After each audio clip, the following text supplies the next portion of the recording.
ठीक है स्टूडेंट्स, अब तक हमने प्रोसेस कॉस्टिंग का बेस अच्छे से समझ लिया। अब हम इसमें देखते हैं नॉर्मल लॉस को किस तरह से ट्रीट करते हैं। पहले समझते हैं नॉर्मल लॉस का मतलब क्या होता है। अब जब हम बात कर ही रहे थे चिप्स की, तो हम पोटैटोज की बात करते हैं। ठीक है, जब आप पोटैटोज लाते हैं चिप्स बनाने के लिए तो बल्क में परचेजिंग होती है, पूरे के पूरे उसके कार्टन्स आप लेकर आते हो। तो उसमें जब आप देखते हो, सपोज किया आप 20 केजी परचेज करके लेकर आए, तो 20 केजीज के अंदर कुछ अमाउंट यानी कुछ KG, suppose half and half KG हो या 1 केजी हो, कुछ स्पॉइल्ड हो जाते हैं, खराब हो जाते हैं। रीजन इनहेरेंट नेचर है, ये पोटैटोज का इनहेरेंट नेचर है कि बल्क परचेसिंग पे कुछ उसमें लॉस होता है। ठीक है, ये तो मैंने ली जो अपने एग्जाम्पल से रिलेटेड बात, जो मैं चिप्स की बात करी थी इसलिए मैंने पोटैटोज को एग्जाम्पल लिया। और किसी भी चीज के मैन्युफैक्चरिंग देखी तो मैन्युफैक्चरिंग जब हम कर रहे हैं तो उसमें वेस्टेज होना एक इनहेरेंट नेचर है। इनहेरेंट का मतलब स्वाभाविक सी बात है, इसको हम कहते हैं नॉर्मल लॉस। इस वेस्टेज को हम कहते हैं नॉर्मल लॉस, यानी ये अनअवॉइडेबल है। हम कितना भी इसमें उसकी सावधानी बरतें, लेकिन ये लॉस इनकर होता है, ये कुछ परसेंटेज का लॉस होता है। इसलिए मैन्युफैक्चरिंग इंडस्ट्रीज इसको एस्टिमेट करके रखती हैं कि हम कितने यूनिट्स डालेंगे, इतना नॉर्मल लॉस होने के बाद हमारी एक्सपेक्टेड आउटपुट क्या होगी, ये प्री डिसाइडेड होता है। यानी नॉर्मल लॉस हमारा प्री डिटरमाइंड है, एस्टिमेटेड बेसिस पर है। ठीक है, ये बात समझ में आई। चलिए अब हम इसको नोट डाउन करते हैं। Normal loss, normal loss it occurs, ये क्यों होता है? It occurs due to inherent nature of material. तो मटेरियल का इनहेरेंट नेचर है, इनहेरेंट नेचर ऑफ मटेरियल, और due to the nature of manufacturing. हमारी मैन्युफैक्चरिंग इस तरह की है, सपोज करो किसी मैन्युफैक्चरिंग के अंदर अगर हमारा रॉ मटेरियल पाउडर फॉर्म में होता है, तो हम जब उस मटेरियल को इनपुट करते हैं, प्रोसेस के अंदर डालते हैं, तब कुछ ना कुछ वो उड़ जाता है। ये हमारा क्या हुआ? नॉर्मल लॉस है। हम चाह कर भी इस वेस्ट को नहीं रोक सकते, ठीक है, क्योंकि ये इनहेरेंट है। ठीक है students, it occurs due to inherent nature of material और प्रोसेसिंग, या प्रोसेसिंग की वो इनहेरेंट नेचर है। चलिए हमने ये बात तो समझ लिया कि ये क्या है, और ये अनअवॉइडेबल है साथ में इसके लिए, एंड इट इज अनअवॉइडेबल। ठीक है स्टूडेंट्स, अब हम इसको डील कैसे करते हैं?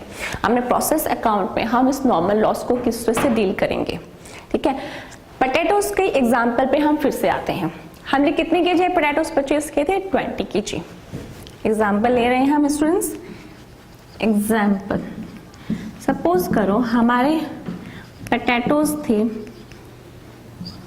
20 केजी। ठीक है, आपने किस प्राइस पे उसको परचेज किया था? सपोज 10 रुपीज पर केजी आपने उसको परचेज किया था।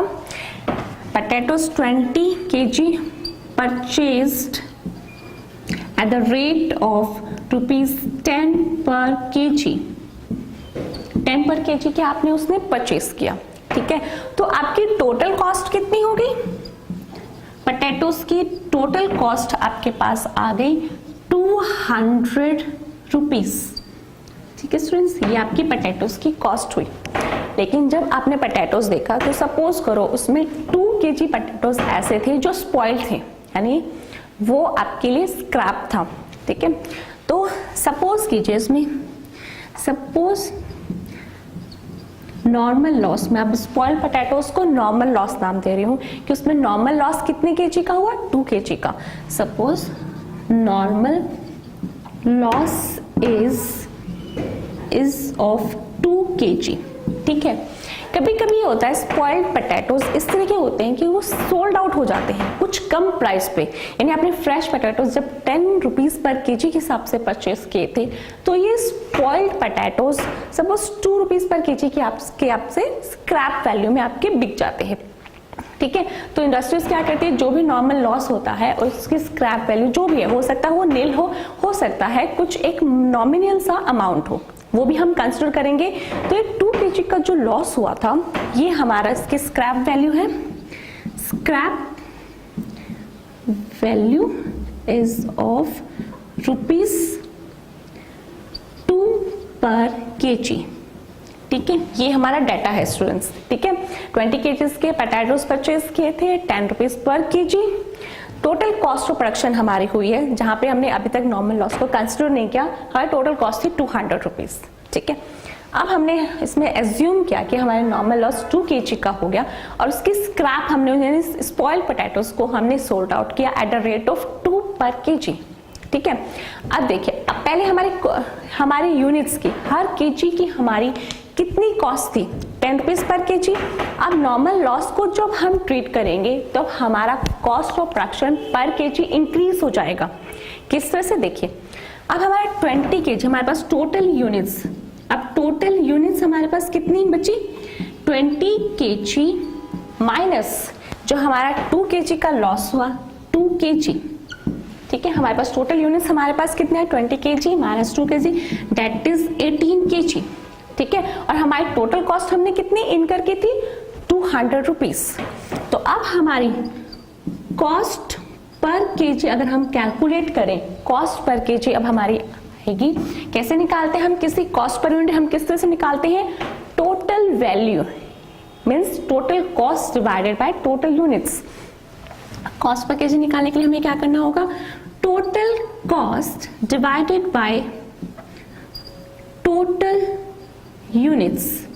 ठीक है, आपकी टोटल कॉस्ट है 200 और आपके टोटल यूनिट्स अब कितने बचे, आफ्टर नॉर्मल लॉस आपके टोटल यूनिट्स हुए 18 kg। 18 kg। अब आप मुझे बताइए कि आपकी कॉस्ट पर kg अब आपको कितना पड़ रहा है, आपकी cost per kg students calculate कीजिए, आपकी अब हो गई है ₹11.11 समथिंग। ठीक है, पर kg। देखिए क्या इम्पैक्ट आया, आपका जब तक नॉर्मल लॉस नहीं हुआ था आपका पर kg अमाउंट था ₹10 पर kg, लेकिन जब आपने नॉर्मल लॉस को कंसिडर किया तो आपकी पर kg रेट बढ़ गया, ये 10 से आपका कितना हो गया 11.11 पर kg।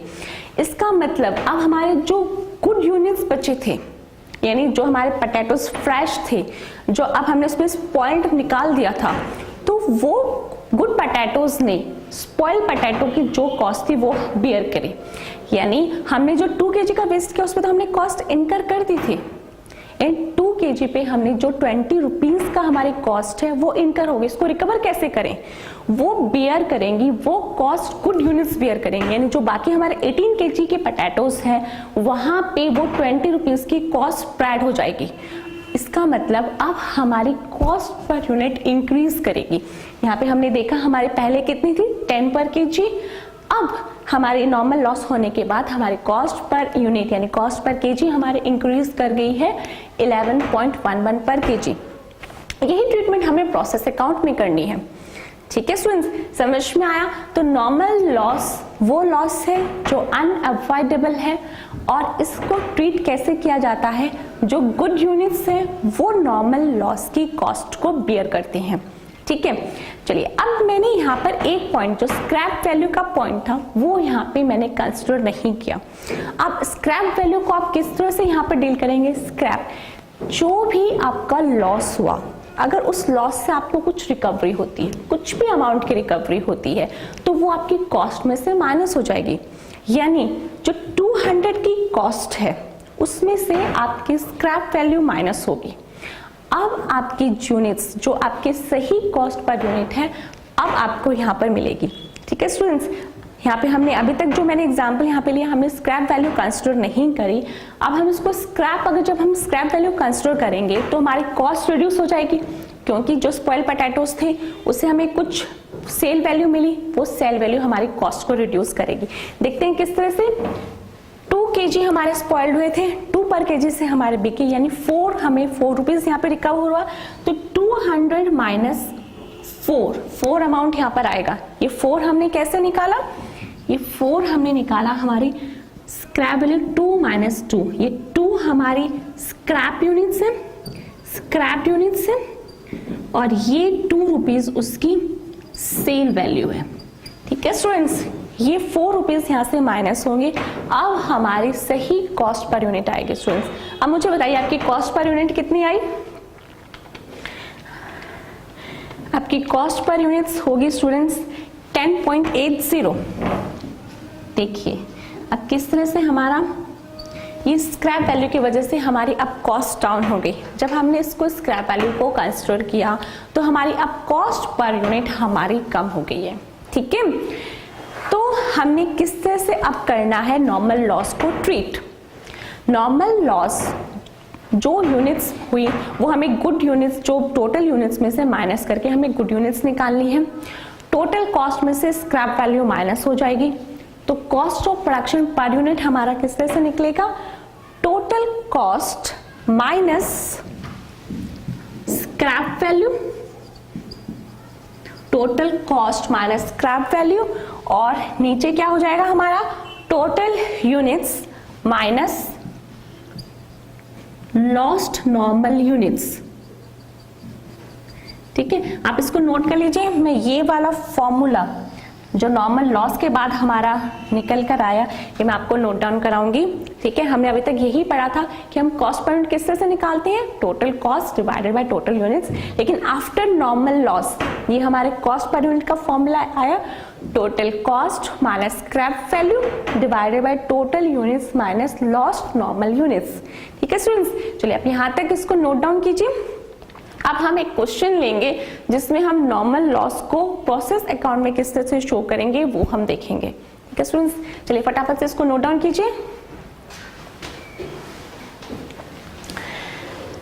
चलिए ठीक है स्टूडेंट्स, अब आपने नोट डाउन किया। अब आप अपना असाइनमेंट निकालेंगे। ठीक है, असाइनमेंट का क्वेश्चन नंबर 1 आप रीड आउट कीजिए। ठीक है, और तब तक मैं आपको यहाँ पे ये जो हमारे कॉस्ट पर यूनिट का फॉर्मूला था वो मैं आपको बता देती हूँ क्या है।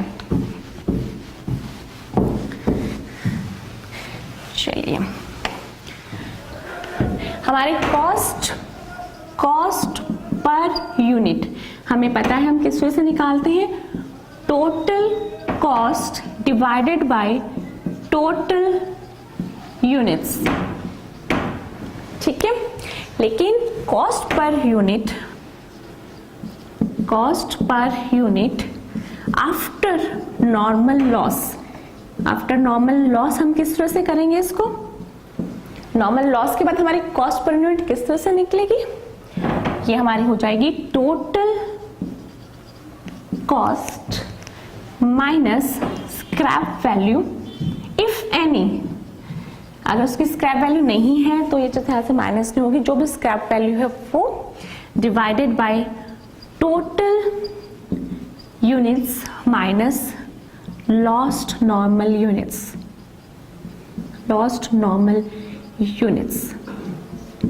अब हम इस प्रोसेस कॉस्टिंग के लिए इस कॉस्ट पर यूनिट को नाम देते हैं प्रोसेस कॉस्ट पर यूनिट, ताकि हम इसको डिफरेंशिएट कर सके अपने नॉर्मल कॉस्ट पर यूनिट से। ठीक है, तो हम इसको नाम देते हैं प्रोसेस कॉस्ट पर यूनिट। आगे ये टेक्निक, ये प्रोसेस कॉस्ट पर यूनिट हमें काम आने वाला है, इसलिए अब हम इसको कहेंगे प्रोसेस कॉस्ट पर यूनिट। हम किस तरह से कैलकुलेट करेंगे? Total cost minus scrap value divided by total cost minus lost normal units. ठीक है स्टूडेंट्स, ये आपको अच्छे से अब समझ में आ गया। ठीक है, अब हमने नॉर्मल लॉस सीख लिया, अब इसको प्रोसेस अकाउंट में डील करना सीखें।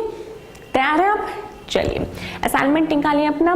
असाइनमेंट का हम कर रहे हैं स्टूडेंट्स क्वेश्चन नंबर 1। देखिए, रीड आउट कीजिए अपना क्वेश्चन है prepare a process account from the following details. आपको डिटेल्स में क्या गिवन है? मटेरियल की कॉस्ट गिवन है, लेबर ओवरहेड गिवन है। Normal loss is estimated be 10%। Normal loss estimate किया गया है 10% with scrap value of 0.5 per unit. Scrap value भी गिवन है। ठीक है, मैं फिर से आपको एक बार रिमाइंड करवा दूं कि नॉर्मल लॉस हमेशा एस्टिमेटेड बेसिस पे लिया जाता है। ठीक है, कंसर्न मैन्युफैक्चरिंग कंसर्न अपनी कॉस्ट पर यूनिट पहले ही डिसाइड कर लेते हैं, ठीक है। उन्हें पता है कि कितने प्रोडक्ट्स बनाने, कितने फिनिश गुड्स बनाने के लिए उसके मटेरियल की कॉस्ट क्या होगी, वेजेस कितनी इनकर होगी, प्रीवियस रिकॉर्ड से पता चल जाता है। अगर नहीं नई कंसर्न है तो उन्हें सेम कंसर्न की मैन्युफैक्चरिंग प्रोसेस से उन्हें पता, अपनी कॉस्ट पता चल जाती है, तो एक एस्टिमेटेड कॉस्ट पता होती है और क्या एस्टिमेटेड लॉस होता है वो भी कंसर्न को पता होता है। इसलिए नॉर्मल लॉस हमेशा एस्टिमेटेड बेसिस पे लिया जाता है, ठीक है स्टूडेंट्स। तो यहाँ पे नॉर्मल लॉस कितना एस्टिमेट किया गया है, 10%। अब एक चीज, एक क्वेश्चन आपके दिमाग में रेज हो रहा होगा कि अगर नॉर्मल लॉस अगर कम ज्यादा हो जाए तो, ये तो एस्टिमेटेड बेसिस पे है, जब हम एक्चुअल आउटपुट देखेंगे तो नॉर्मल लॉस कम ज्यादा भी हो सकता है, वो ट्रीटमेंट भी करेंगे। लेकिन पहले हम इसको नॉर्मल लॉस को हम कंसिडर करना सीख लें, उसके बाद हम वो चीज भी करेंगे स्टूडेंट्स, ठीक है। ऑब्वियसली एस्टिमेशन बेसिस पे ले सकते हैं तो एक्चुअल हमारा ऊपर नीचे होगा ही, ठीक है। चलिए अब हम कर रहे हैं ये क्वेश्चन 1। आपने ये चीज नोट डाउन कर ली। चलिए अब हम बनाते हैं अपना प्रोसेस अकाउंट। चलिए आप फटाफट से अपना फॉर्मेट तैयार कीजिए प्रोसेस अकाउंट का। हम कर रहे हैं असाइनमेंट का क्वेश्चन नंबर 1, ठीक है students. Process account,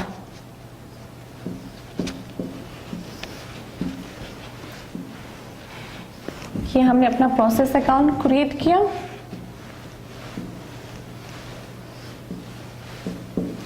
debit side पे सारे हमने एक्सपेंसेस उसमें पुट करने हैं। क्या क्या एक्सपेंसेस हमारे हैं, ये हमारा यूनिट्स का कॉलम, ये हमारा अमाउंट, इसी तरीके से क्रेडिट साइड पे भी हमारे यूनिट्स और अमाउंट का कॉलम, ठीक है स्टूडेंट्स। करें, पुट करें।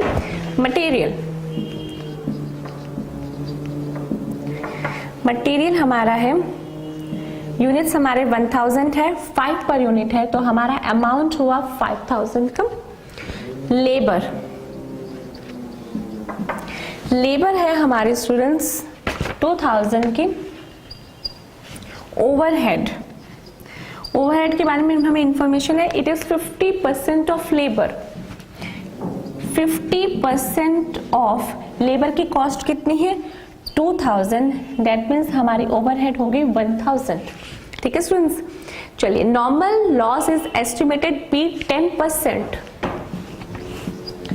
नॉर्मल लॉस 10% ऑफ 1000, तो ये हमारा हो गए 100 यूनिट्स, ठीक है। इट इज 10% ऑफ 1000, यानी हमारी जो लॉस्ट हुई यूनिट्स, नॉर्मली लॉस्ट हुई हमारी वो 100 है। हमें उसकी स्क्रैप वैल्यू गिवन है 50 पैसे पर यूनिट, तो ये हमारा हो गया 50 रुपीज, ठीक है स्टूडेंट्स। इंफॉर्मेशन इजी थी। चलिए अब हमारा आउटपुट, यहाँ पे हम आउटपुट लिख लेते हैं। ये हमारा आउटपुट नेक्स्ट प्रोसेस में ट्रांसफर होगा। हमने यहाँ पे आउटपुट नाम दिया, आप इसको transfer to next process account इस तरह से भी लिख सकते हैं, आउटपुट पे लिख सकते हैं। यहाँ पे हमारे 1000 यूनिट्स हमने डाले थे, इनपुट हमारा 1000 यूनिट्स का था, 100 हमारे नॉर्मली लॉस्ट हो गए, तो हमारे यूनिट्स कितने बचे, हमारे ये 900, ठीक है। हमारे 900 यूनिट्स हुए, और यानी हमारा यूनिट कॉलम तो हमने अपना टैली कर लिया। चलिए अपनी कॉस्ट बताइए, टोटल कॉस्ट कितनी हुई, 8000 की आपकी टोटल कॉस्ट है, ठीक है।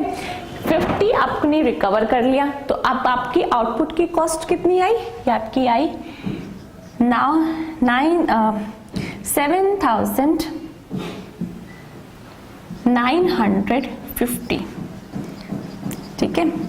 चलिए कितना इजी था। नॉर्मली लॉस्ट यूनिट्स को हमने क्या करना है, सिंपली जितनी यूनिट्स लॉस्ट हुई हमारे यूनिट कॉलम में आ जाएगी, उसके बाद जो स्क्रैप वैल्यू रिकवर हुई वो स्क्रैप वैल्यू हमने यहाँ पे लिखा अमाउंट कॉलम में, और हमारी बैलेंसिंग फिगर हमारी आउटपुट की यूनिट्स और अमाउंट देगा। So simple. नॉर्मल लॉस को डील करना बहुत ही इजी है, बहुत ही आसान है, हमने देख लिया। सिर्फ यही समझना है कि नॉर्मल लॉस यूनिट्स को हम गुड यूनिट्स पे स्प्रेड करते हैं, यानी इसका मतलब ये है कि हमारी कॉस्ट पर यूनिट हमारी चेंज होती है। यानी प्रोसेस कॉस्ट पर यूनिट एक नई क्रिएट होती है, हमारी ऑपरेशनल कॉस्ट पर यूनिट हमारी चेंज हो जाती है। किस वजह से? सिर्फ नॉर्मल लॉस की वजह से। अब हम इसके बाद, अगर ये आपको अच्छे से समझ में आ गया स्टूडेंट्स, अब हम पढ़ेंगे abnormal loss. Abnormal loss normal loss से जस्ट अपोजिट बिहेव करता है। हमने देखा नॉर्मल लॉस ने तो कॉस्ट पर यूनिट पे हमला बोल दिया, यानी हमारी कॉस्ट पर यूनिट चेंज हो गई, लेकिन एबनॉर्मल लॉस ऐसा नहीं कर सकता। एबनॉर्मल लॉस की वजह से हमारी कॉस्ट पर यूनिट हैम्पर नहीं होती, वो चेंज नहीं होगी। कैसे, वो हम सीखेंगे। ठीक है स्टूडेंट्स, पहले आप इसको नोट डाउन कीजिए अच्छे से। हमने क्वेश्चन नंबर 1 असाइनमेंट का किया है, इसके बाद हम पढ़ेंगे एबनॉर्मल लॉस। ओके।